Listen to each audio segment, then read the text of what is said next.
it's the combination of a slowing market as well as a lot of new supply entering the market.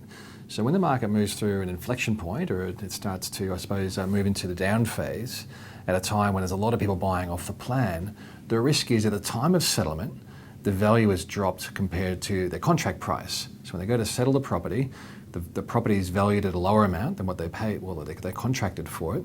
So then in order to settle, it means they probably need to top up their deposit in order to make the loan to valuation ratio stack up for what they agree with the bank. Or they need to work out another arrangement with their lender, which may become more difficult considering the changes in the lending environment we've seen over the past few months.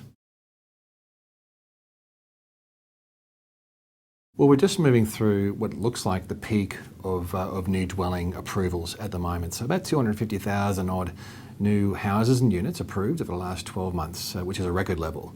As we move into 2016, those approvals move to the commencement phase and then the completion phase. So the risk is we're just seeing the housing market starting to show signs of softening at a time when all this new supply is coming onto the marketplace.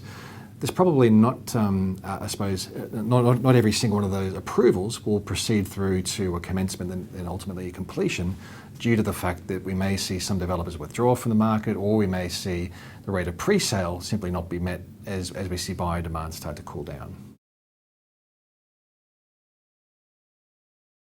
Well, I think there need to be a few things happening if we're to avert completely the risk of a default crisis. Firstly, we'd need to, I suppose, have a market situation where the settlement value compared to the contract value is roughly the same, if not higher.